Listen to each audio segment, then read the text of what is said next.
एक सुंदर कविता आहे, वेळ नाहीये असं म्हणणाऱ्या प्रत्येकासाठी.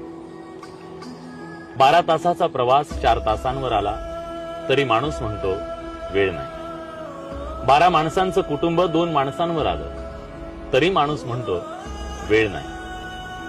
4 आठवड्यांनी मिळणारा निरोप आता 4 सेकंदात पोहोचू लागला तरी माणूस म्हणतो वेळ नाही.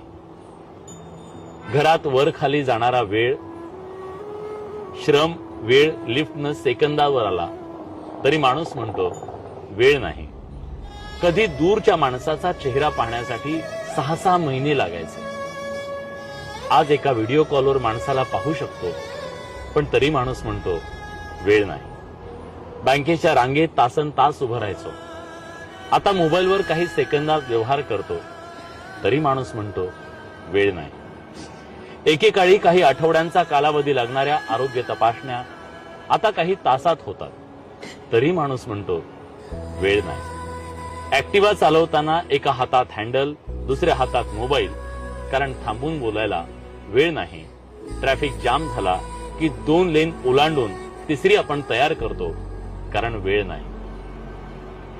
वेळ नाही आई वडिलांना फोन करायला, वेळ नाही निसर्गात रमायला, वेळ नाही आपल्यासाठी जगायला. पण वेळ IPL साठी आहे, नेटफ्लिक्स साठी आहे, सटरफटर रील साठी आहे, राजकारण्यांवर भरघोस चर्चा करायला आहे, पण स्वतःसाठी मात्र नाहीये. जग सोपं झालं, गती वाढली, तंत्रज्ञान जवळ आलं, अंतर संपली, सोयी वाढल्या, संधी वाढल्या, पण माणूस वेळ नाही म्हणून स्वतःपासून दूर गेलाय. शांत बसून स्वतःशी बोलायला, स्वतःला समजून घ्यायला, किंवा फक्त काही क्षण निखळ हसायला, ग्रंथांचं वाचन करायला, मनन चिंतन करायला, मंदिरात जाऊन देवदर्शन करायला आणि देवाचं नाव घ्यायला सुद्धा वेळ नाही.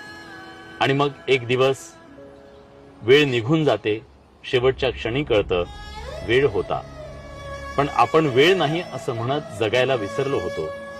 म्हणून आजच ठरवा, स्वतःसाठी थोडा वेळ राखून ठेवा, नात्यांसाठी थोडा वेळ देऊन बघा, मनासाठी, शांतीसाठी, आयुष्याच्या गाभ्यासाठी थोडा वेळ जगून घ्या. कारण वेळ नाही हे सत्य नाही, ते फक्त एक कारण आहे मित्र.